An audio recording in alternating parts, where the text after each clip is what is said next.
अच्छा, इस रास में गोपियां ही जा सकती हैं। अब ये गोप क्या करेंगे? हैं? डमरू बजाओगे? डमरू बजाने वाला भी वहां पे गोपी ही बन के गया था। वहां डमरूधारी महादेव भी गोपी बन के गए थे। वैसे बढ़िया लगोगे गोपी बन के आप लोग। कभी तो ट्राई करना ही चाहिए। आज भी कर सकते हैं, ज्यादा कुछ नहीं, चुन्नी है ही, हाँ, पता लगे कि हाँ आज यहाँ गोप भी गोपी बन गए हैं। ना तो अपनी अपनी जो देवियां बैठी हैं उनसे मांग लो उधारी में। अच्छा खैर, हम तो आनंद ले रहे, पर इस गोपी का मतलब केवल लहंगा फरिया पहन लेना नहीं है। मन से जिनका गोपी भाव होता है ठाकुर जी के प्रति, वो रास में जाते हैं। तो महाराज ब्रह्मा नाचे, शंकर नाचे, नाचे देवगण, गंगा नाचे, यमुना नाचे, सूरज नाचे, चंदा नाचे। कोई ब्रह्मांड का ऐसा जीव बाकी ना रहा जो इस रास में ना नाचा हो, ना नृत्य किया हो। और गोपी तो भैया इसमें मिल गई, डूब गई, भगवान ने उनको अपने में मिला लिया। रास का मतलब ही यही है कि जब जीव और परमात्मा आपस में मिल जाए, वही रास है, वही महारास है। ऐसे महारास की दिव्य कथा श्री सुखदेव जी महाराज ने राजा परीक्षित को सुनाई। कभी महारास की डूब के कथा सुननी है ना, तो हमारे ब्रज में आना पड़ेगा आप सबको। यहाँ तो हम 5-10 मिनट में ही महारास निपटा देते हैं, क्योंकि कुछ चीजें स्थान को देखकर भी कही जाती हैं। पहले के समय में तो ब्रज से बाहर रास की कथा बोली ही नहीं जा सकती थी। क्यों? क्योंकि जो सुनेगा वो गलत भाव मन में लाएगा और वो पाप का अपराधी बनेगा। इसलिए इसको प्रसंग को प्रणाम करके आगे बढ़ जाते थे। अब थोड़ा थोड़ा सबको थोड़ा नृत्य करा देते हैं बस रास की। पर असली रास का भाव जानना है तो ब्रज की धरा पर बैठ करके जब कथा श्रवण करते हैं ना, तब वहाँ कुछ गुप्त लोगों में महारास की कथा का आनंद लिया जा सकता है। तो ऐसी दिव्य महारास की कथा सुखदेव जी ने सुनाई। इसके बाद ठाकुर जी ने अपनी लीला को ब्रज में पूरा किया और अब भगवान जा रहे मथुरा। मथुरा ले जाने के लिए भगवान को कौन आया है? अक्रूर जी। कंस राजा ने अक्रूर को भेजा है ठाकुर जी को ब्रज से लाने के लिए। ये वज्रपात ब्रजवासियों पर हुआ कि लाला कन्हैया अब ब्रज छोड़ के जा रहा है। अब जिन ब्रजवासियों को कृष्ण के बगैर जीने की आदत ना हो, वो ब्रजवासी ठाकुर जी के बगैर कैसे रहते। लेकिन प्रभु की लीला, उस लीला में कोई बाधा भी नहीं बन सकता था, इसलिए सब ने ठाकुर जी को विदा किया। अश्रुभीनी विदाई हुई, भगवान मथुरा पहुँचे। मथुरा जाकर के भगवान ने सबसे पहले कुबलिया पीड़ हाथी का उद्धार किया। फिर ठाकुर जी अपने ग्वाल बालन के संग थोड़ों ने घूमने निकले। भगवान ने सोची मथुरा आए ने थोड़ा घुमाते। ग्वाल बालन को लेके अपने संग ठाकुर जी गए। अब ग्वाल बालन ने देखी जहाँ जहाँ से ठाकुर जी जा रहे हैं सब आरती कर रहे हैं, फूल माला चढ़ा रहे हैं। ग्वाल बाल बोले, अरे लाला, हमें पहले बता दे तो कि तेरी इतनी आरती पूजा यहाँ होगी तो हम भी ने ठीक ठाक कपड़ा पहन के आते।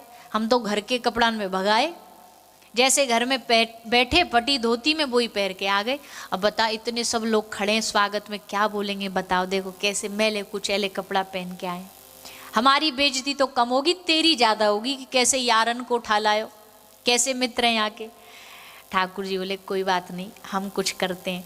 तो वहाँ एक यमुना के तट पे एक धोबी वस्त्र धो रहा था, कंस का धोबी था। अब भैया कहते हैं ना, कभी कभी चाय इतनी, कभी कभी क्या हमेशा ही चाय उतनी गर्म नहीं होती जितनी चाय की केटली गर्म होती है। कभी कभी जो कुर्सी पे बैठा है उसमें उतना घमंड नहीं होता जितना उसके वॉचमैन में होता है कि भैया देखो हम फलाने के गार्ड हैं, हम फलाने के वो हैं।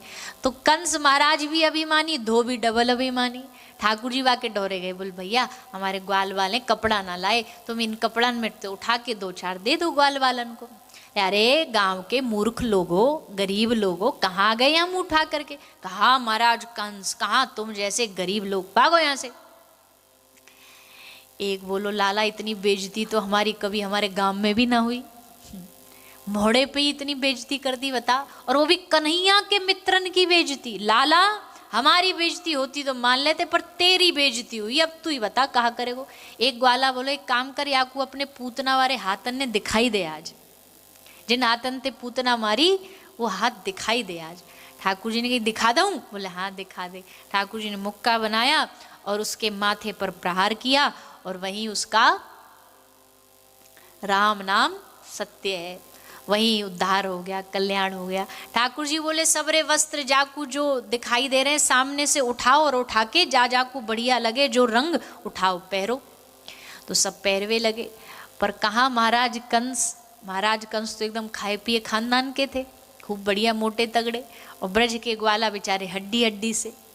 अब कपड़ा उठा तो लिए पर फिट ना आए, और फिट ना आए तो एक ग्वाला, एक कंस की बाजू में पूरा की पूरा ग्वाला फिट है जाए, एक बाह में पूरा ग्वाला फिट है जाए, पैरें तो ऐसे लगे जैसे टेंट तंबू पहन लियो। कन्हैया को पूछ रहे लाला हम कैसे लग रहे हैं, पैर पैर के दिखा रहे हैं। बोले हम कैसे लग रहे हैं? ठाकुर जी बोले एकदम कार्टून लग रहे हो। तो ग्वाल बाल बोले भैया तय नहीं कही, जुगाड़ कर दूंगा कपड़ान को, बता ऐसे कपड़ान ने लेके जाएंगे तो और डबल बेइज्जती होगी, गांव में पागल घुसाए। तो ठाकुर जी बोले चिंता ना करो, हम व्यवस्था कराते हैं। भगवान के प्रेमियों की कहीं कमी थोड़ी होती है, कहीं चले जाओ दुनिया में भगवान के प्रेमी आपको हर जगह मिल जाएंगे, हर जगह भगवान को चाहने वाले। हम आप आज के समय की भी बात करें, किसी भी देश में चले जाओ हर जगह ठाकुर जी के प्रेमी मिल ही जाते। आपके साथ तो हम कैसे कैसे देशों में गए हैं, अजीब अजीब देशों में जहाँ कोई कथा का विचार भी नहीं कर सकता, Azerbaijan, Uzbekistan, Kazakhstan. Thakur ji कृपा से दो चार कोई हमें टकरा ही जाता है जो भगवान का प्रेमी। अब देखो कल हमारी एकादशी थी, देखो कल की ठाकुर जी की लीला सुनो।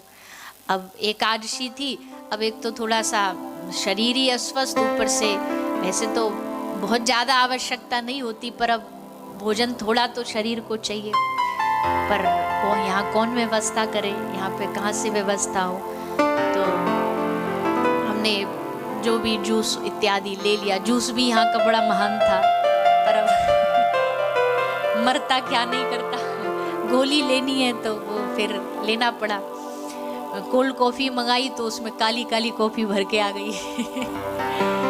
तो फिर ठाकुर जी कृपा से एक फ़ोन लगाया कहीं, वो हमारे जो भैया थे अभी चले गए निशान जी, उनने कहीं फ़ोन लगाया किसी प्योर वेजिटेरियन रेस्टोरेंट पे कि ऐसे ऐसे भोजन में व्रत का भोजन।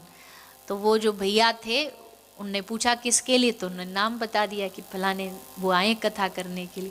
अब वो ठाकुर जी कृपा से हमारा फैन निकल आया।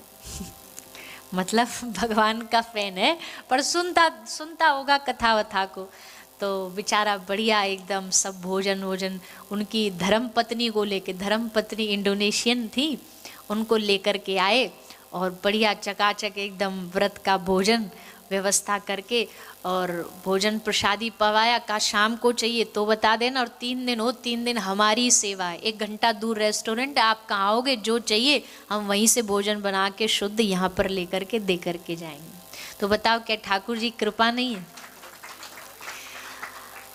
भगवान के चाहने वालों कोई कमी है? कहीं पहुँच जाओ, हर जगह भगवान के चाहने वाले मिल जाएंगे, हर जगह उनसे प्रेम करने वाले मिल जाएंगे। एक तो हमारा रूप रेखा भी कुछ ऐसी है, देख करके कोई ना भी पहचानता ना तो भी टीका तिलक देख के एक बार तो समझ आ ही जाता, अच्छा ये ठाकुर जी के कुछ प्रेमी। भारतीय हमको वैसे पहचान जाते हैं, अंग्रेज हमें घूर घूर के वैसे देखते कि ये कार्टून जैसे कपड़ा वाले कौन आए। हम जब यहाँ से विला तक जाते हैं ना तो सबकी नजरें हम पर ही रहती हैं, अंग्रेजों की भी। वो अब अंग्रेज ज्यादा घूरते नहीं है, पर फिर भी एक बार तो ऐसे जरूर देखते हैं कि ये विचित्र लोग कैसे आए, ये फुल कपड़ा पहनने वाले कौन लोग हैं। और आई थिंक पिछले वर्ष की यूरोप की कथा तो आपको याद होगी। क्रूज में जो लोग गए थे वो तो जीवन का बड़ा अद्भुत अलौकिक क्षण था। कलश यात्रा हुई और वहां बीच पर अब वहाँ कलश यात्रा में हम सब इतने सजे धजे, सब बढ़िया बढ़िया फुल कपड़ा और पटका डाले हुए, और वहां देवियां सब। अब हम उन्हें घूरे, वो हमें घूरे कि हो क्या रहा है, ये स्विमिंग पूल पर इतने फुल कपड़े पहन के क्यों आए। पर अब क्या करें, तो कभी कभी हम इनके मनोरंजन का केंद्र बन जाते। वैसे तो नहीं जानते ही हमें, पर देख करके एक बार तो नजर पड़ती है। अच्छा, कई बार जब हम यूएस वगैरह जाते हैं, इमिग्रेशन में जा रहे हैं या कहीं जा रहे हैं, कोई एक आध बातचीत किसी से चालू हो गई, ज़्यादा कुछ तो नहीं बोलते, पर माथे का तिलक देख के बोलते nice tattoo, very nice tattoo. तो हमको लगता है चलो किसी बहाने इसकी नज़र तिलक पे पड़ी, इसका कल्याण हो जाए, ठाकुर जी इसका कल्याण हो जाए। Necklace very beautiful, very beautiful necklace. तो वैसे भी भगवान का भक्त हर जगह थोड़ा पहचान में आ ही जाता है, थोड़ा अलग उसकी। और भारतीय पोशाक भी हमारी ऐसी है, भारतीय पोशाक देख के आदमी नमस्ते हाथ जोड़ लेता। भारत की पहचान ही है हाथ जोड़ करके किसी को प्रणाम के साथ वेलकम करना, भारत की संस्कृति है। तो ठाकुर जी ने महाराज कंस के कपड़ा वस्त्र ग्वाल बालन को पहना दिए। अब तो खूब बढ़िया आनंद में मथुरा में सब ब्रजवासी खूब आनंद में डोले। गले में फूल माला पहनाई एक माली से लेके, फिर कुब्जा से तिलक लिया, क्योंकि देखो भैया ब्रजवासियों का मेकअप है ये तिलक, ब्रजवासियों का श्रृंगार ये तिलक ही है। आप बढ़िया ऊपर से नीचे तक सज लो, लेकिन माथे पे तिलक नहीं लगाओगे ना तो उसको लगेगा कि कुछ रह गया। जैसे किसी महिला को श्रृंगार की आदत हो पर वो उसका ना लगा तो उसे बड़ा खाली खालीपन लगेगा, वैसे ही भगवान के भक्त को माथे का तिलक उसका श्रृंगार है, उसका श्रृंगार है। तो कुब्जा ने चंदन लेकर के ठाकुर जी की सेवा में चंदन समर्पित किया, चंदन लगाया, और चंदन लगा के ठाकुर जी एकदम ब्रजवासी बन गए। कुब्जा का भी उद्धार किया, कुब्जा पर कृपा करी, और फिर धनुष भंग किया। भगवान के दो अवतार है, राम अवतार कृष्ण अवतार। राम अवतार में भी भगवान ने धनुष भंग किया, और कृष्ण अवतार में कंस का धनुष परशुराम जी ने दिया था, उस धनुष को तोड़ा और कहा था कि जो इस धनुष को तोड़ेगा वही तुम्हारा काल होगा। कंस को पता लगा धनुष भी टूट गया। अब कंस घबराया, अब उसे पता लग गया पक्का कंफर्म है कि यही देवकी का पुत्र है और यही मुझे मारेगा। मल्ल युद्ध का आयोजन किया, बड़े बड़े योद्धाओं को बुलाया, कृष्ण बलराम भी युद्ध भूमि में पधारे। भगवान ने सबके संग एक एक दो दो हाथ करे, सबका कल्याण किया। कंस घबराया, चीखा चिल्लाया, जाओ इन दोनों को बंधक बना लिया जाए, इनको कारागार में डाल दिया जाए। ठाकुर जी ने बोला दाऊ दादा से, दादा आप यहाँ सेना संभालो, आप यहाँ सेना संभालो, हम जरा अपने मामा जी से हाय हेलो करके आते हैं। इन्होंने बड़ा जीना हराम कर दिया सबका, आज इनका अंतिम समय आ गया है, पाप का घड़ा भर चुका है। कूदे भगवान सिंहासन पर, कंस को पकड़ा और पछाड़ के जमीन पर पटक दिया, और वहीं कंस का उद्धार हो गया। इस प्रकार भगवान ने कंस रूपी आताताई का उद्धार किया, अपने नाना उग्रसेन को मथुरा का राज सिंहासन दिया, और स्वयं भगवान विद्या अध्ययन करने संदीपनी महर्षि के आश्रम गए, विद्या अध्ययन करी, वापस आए, और वापस आने के बाद ठाकुर जी ने ब्रज में उद्धव जी को भेजा। ठाकुर जी को ब्रज की याद नहीं छूटी, ब्रज से दूर रहने के बाद भी ब्रज का स्मरण हर पल भगवान के हृदय में चित्त में बना रहा। जब पीड़ा अत्यधिक बढ़ गई, अब सहन न हुई, तो उस याद के लिए एक पत्र लिख करके उद्धव जी को ब्रज भेजा गया। उद्धव जी ब्रज आए, गोपियों से मिले, ग्वाल बालों से मिले, यशोदा मैया, नंद बाबा, श्री राधा रानी, सबसे उनका मिलन हुआ। कन्हैया का संदेश ब्रज में पहुंचाया, ब्रज का संदेश लेके ठाकुर जी के पास गए। बहुत सुंदर संवाद है, प्रणाम करते हुए थोड़ा आगे बढ़ेंगे। उद्धव गोपी मिलन संवाद हुआ। फिर भगवान ने मथुरा से द्वारिका की ओर प्रस्थान किया। मथुरा पर आक्रमण बढ़ने लगे जरासंध के, तो भगवान ने विश्वकर्मा जी के द्वारा समुद्र में द्वारिका बनवाई और उस द्वारिका में जाके ठाकुर जी ने निवास किया। उसी द्वारिका में बलराम जी का विवाह कराया। बलराम जी से कहा दाऊ दादा उम्र हो गई, तुम्हें जल्दी ब्याह कर लो। बलराम जी बोले हमारी कोई इच्छा ही नहीं है अभी इतनी जल्दी ब्याह करनी, हमें कोई जल्दी नहीं है। ठाकुर जी बोले तुम्हें नहीं है, हमें तो जल्दी है, तुम बड़े हो, तुम निपटोगे तब हमारा नंबर लगेगा, इसलिए पहले जल्दी जल्दी तुम्हारा ब्याह निपटा देते फिर अपना, क्योंकि हमें तो एक आध तो करने नहीं है, करने तो 16,108 करने, तो भैया ढूंढने में और विवाह करने में भी समय लगे, इसलिए जल्दी जल्दी पहले तुम पूरा करो। तो दाऊ दादा का विवाह रेवत महाराज की पुत्री देवती से कराया और ठाकुर जी ने द्वारिका में रह के प्रथम विवाह किया। किन के साथ? माता रुक्मिणी जी के साथ, जो लक्ष्मी जी का अवतार है। विदर्भ के राजा की पुत्री है रुक्मिणी जी। बचपन से एक ही सपना देखा था कि विवाह श्री कृष्ण से करूंगी, पर जब विवाह का तारीख नजदीक आ गई, उम्र आ गई, तो भाई ने जबरदस्ती विवाह शिशुपाल के साथ निश्चित कर दिया। रुक्मिणी जी ने भगवान से प्रार्थना करी कि मैं कैसे आप तक अपना संदेशा, एक ब्राह्मण को पत्र लिखा, वो पत्र दे करके आए। भगवान ने रुक्मिणी जी की प्रार्थना को स्वीकार किया। रुक्मिणी जी जिस दिन ब्याह के लिए श्रृंगार करके कुल देवी की पूजा करने गई थी, उसी जगह ठाकुर जी आए रथ पर विराजमान होके और रुक्मिणी जी का हरण करके वहां से ले गए। और द्वारिका में जाकर के रुक्मिणी जी का ठाकुर जी के साथ विधिवत विवाह होता है, शादी होती है। ऐसा सुंदर ठाकुर जी के विवाह उत्सव का वर्णन आया। ये तो पहला विवाह है। इसके बाद कितने विवाह हुए? 16,108। रुक्मिणी जी प्रथम है, तो 16,108 विवाह ठाकुर जी ने कैसे करे, कैसे उनके साथ विवाह किया, वो सब चरित्र आगे शुभदेव जी सुनाएंगे।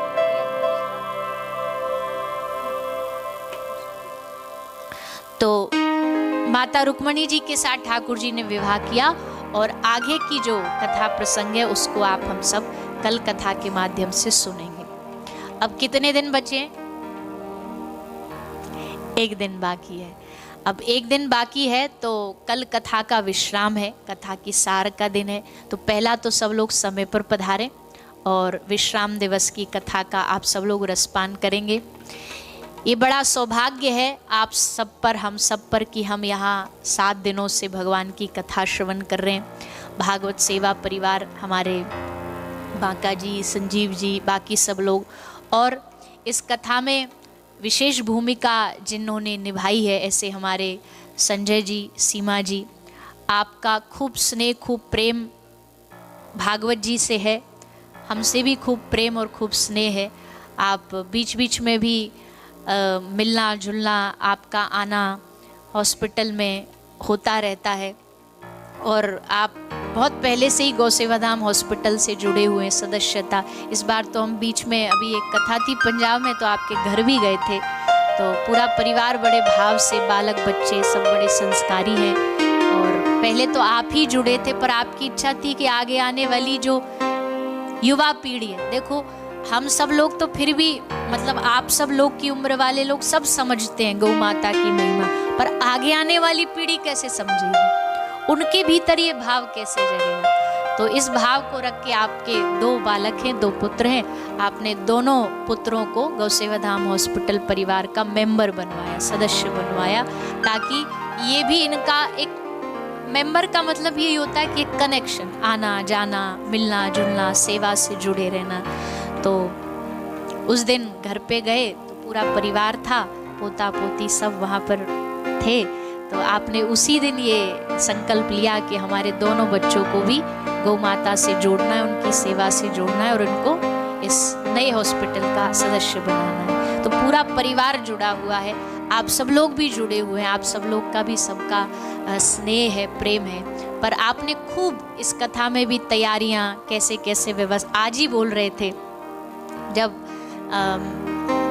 पहले हम एकदम बढ़िया आए थे भारत से, पर थोड़ा सा पहले दिन से स्वास्थ्य ढीला हो गया, तो आप कह रहे थे कि लगता हमारी नज़र लग गई, क्योंकि हमने बड़ी तैयारी करी थी, ऐसे करेंगे वैसे करेंगे। हमने कहा अपनों की नज़र नहीं लगती, अपनों का तो प्रेम होता है, स्नेह होता है, पर शरीर है कभी कभी हो जाता है। पर आपने खूब उत्साह से, ऐसा भी होना चाहिए, पिछली 2-3 वर्षों से ये कथा लाइव नहीं जा रही थी, फोटोग्राफी इतनी, तो आपने कहा एक ऐसा भी आ जाए जो कथा भी लाइव जाए, सबकी फ़ोटो भी पहुँच जाए। रील पहुँच रही है आप तक? नहीं भी होंगी तो मिल जाएंगी, सब इकट्ठा बन करके आप लोगों तक, जो आपका घूमना आदि कथा इत्यादि है वो सब। तो ये बड़ा भाव रख करके ये कथा यहाँ आयोजित की गई है। हम पूरे भागवत सेवा परिवार को, बांका जी को, संजय जी को, माता जी को, सबको खूब खूब, और आप सब लोग जो यहाँ घूमने के साथ साथ भगवान की कथा से जुड़े रहते हो, हमें पता है कि आसान नहीं है, रात को आते हैं फिर सुबह उठते हैं फिर जाते हैं, ड्यूटी है, ये भी एक जॉब है, रात को आओ सुबह जाओ, पर आप सब लोग अपना समय निकाल के यहाँ आते, भगवान की कथा सुनते। हमें लगता है एक आध बात भी जीवन में अगर हमारे प्रवेश कर गई तो इस कथा का पूरा फल, मेहनत सफल हो जाती है। तो एक दिन और शेष है, आप सब लोग खूब कथा का आनंद लीजिए, और विश्राम दिन की कथा का सब दर्शन श्रवण करते हुए कल कथा को विश्राम करेंगे। शेष जो प्रसंग है कल श्रवण करते हुए इस 7 दिवसीय कथा का हम सभी विश्राम करेंगे। आइए सभी